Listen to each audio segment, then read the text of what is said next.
Hello friends, কেমন আছো সবাই? আশা করি ভালোই আছো। মুন্না হোমমেকারে তোমাদের স্বাগত। আজকে আমি তোমাদের কাছে আরও একটা রেসিপি নিয়ে চলে এসেছি। সেই রেসিপিটা হলো, তোমরা নিশ্চয়ই ডিমের ঝোল তো বাড়িতে সকলেই অনেকেই হয়, ডিমের ঝোল তো তোমরা নিশ্চয়ই সকলেই খেয়েছো, কিন্তু এই ফুলকপি দিয়ে হাঁস ডিমের ঝোল কি খেয়েছো কেউ? যদি কেউ খেয়ে থাকো তাহলে আমাকে কমেন্ট করে জানিও। কিন্তু সত্যি এই ফুলকপি আর হাঁস ডিম দিয়ে ঝোল অসাধারণ দুর্দান্ত খেতে হয়। তাহলে আমার ভিডিওটা পুরোটা স্কিপ না করে দেখতে হবে। তো দেখো আমি কিভাবে খুব শীঘ্রই খুব তাড়াতাড়ি ফুলকপি দিয়ে হাঁস ডিম দিয়ে ঝোল বানিয়ে ফেলি। তো চলো তোমরা দেখো। এখানে আমি ডিম 3টে সেদ্ধ করে নেব, তার সাথে একটু নুন দিয়ে দিলাম। আর এখানে দেখো ফুলকপিগুলো পিস করে করে বড় বড় করে কেটে নিয়েছি, আর এখানে আলুগুলোকেও চৌকো চৌকো করে কেটে নিয়েছি। এবার ফুলকপি আর আলুটাকে আমি হালকা অল্প জল দিয়ে সেদ্ধ করে নেব। পুরো সেদ্ধ করব না, 50% আমি সেদ্ধ করে নেবো, বাদবাকি জলটা আমি ফেলে দেবো। ফুলকপি সেদ্ধ করতে দিয়ে দিচ্ছি নুন। আর এখানে আমার লাগছে রসুন, আদা আর পেঁয়াজ। রসুন আর আদা আমি পেস্ট করে নেব মিক্সিতে। রসুন আদা মিক্সিতে পেস্ট করতে দিয়ে দিলাম। আর এখান থেকে পেঁয়াজ অল্প একটু কুচি দিয়ে দিলাম, একসাথে পেস্ট করে দেব। এইবার আলুগুলো 50% সেদ্ধ করেছিলাম, এবার আলুগুলো ভেজে নিচ্ছি। দেখেছো আলুগুলো ফুল সেদ্ধ নিয়ে বোঝাই যাচ্ছে নিশ্চয়ই। স্বাদ অনুসারে নুন দিয়ে দেবো। দেখো আলুটাও আমার ভালোভাবে ভাজাও হয়ে গেছে, লাল লাল করে, আর সেদ্ধও হয়ে গেছে দেখতে পাচ্ছ। এবার আলুটাকে তুলে নেব। এই একই তেলের মধ্যে এবার ডিমগুলো মাখিয়ে রেখেছিলাম সেইগুলো ভেজে নেব। তেলের মধ্যে চিনি দিয়ে দিলাম টেস্ট আর রঙের জন্য। পেঁয়াজটাকে ভাজার জন্য দিয়ে দিলাম। এবার পেঁয়াজটা ভাজার পরে মশলাটা দিয়ে দিলাম।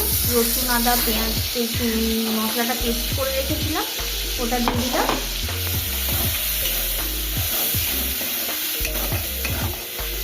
হলুদ গুঁড়ো, লঙ্কা গুঁড়ো, লঙ্কা গুঁড়োটা যে যেরকম ঝাল খাবে সেরকম দেবে। 1.5 চামচ লঙ্কা গুঁড়ো দিয়ে দিলাম, আর একটু ঝালের জন্য দিয়ে দিলাম। আর জল দিয়ে অল্প একটু জল দিয়ে ভালোভাবে কষিয়ে নেবো, নয়তো ঝাঁঝটা উঠবে।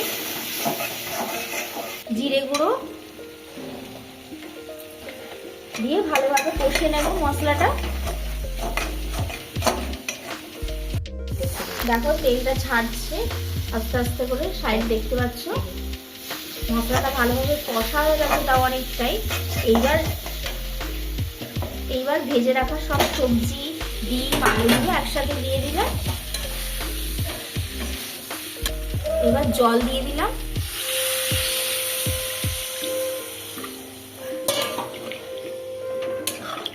নুন স্বাদ অনুসারে, আর একটু নুন দিয়ে দিলাম। নুনটা স্বাদ অনুসারে, তোমরা যেরকম নুন খাও সেরকম দেবে। এইবার শুধু ঝোলটা ফোটার পালা, একটু ফুটলেই ঝোলটা নামিয়ে নেব। দেখো ঝোলটা আমার ফুটে গেছে, কালারটা দেখেছো কত সুন্দর লাল টকটক করছে, দেখতে কি ভালো লাগছে না? এবার ঝোলটা ঢেলে নেব।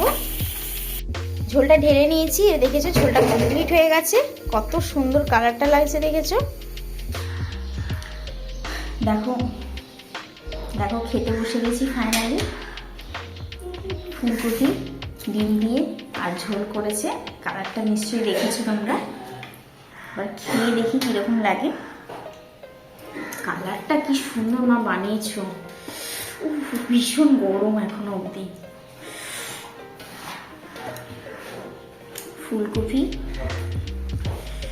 একটু খেয়ে দেখি, আর একটা আলু তুলতে হবে। এত গরম আমি হাতই দিতে পারছি না। যাই হোক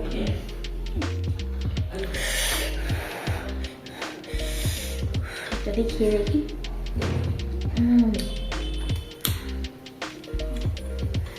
ফুলকপিটা বেশ সুন্দর নরম হয়েছে, খুব ভালো লাগছে।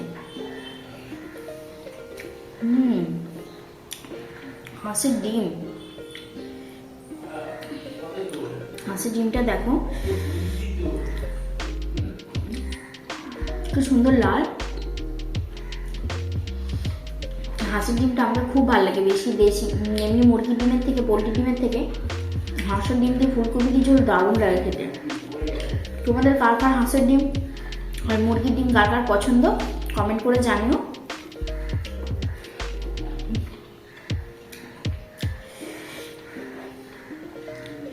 আলুটা ও কি গরম, আমি কাটতে পারছি না, এত গরম। আলুটা এত সুন্দর নরম হয়েছে দেখো। আলুটা মেখে, ফুলকপিটা মেখে আর একটু ডিম নেব, ডিমটাকে মেখে নিয়ে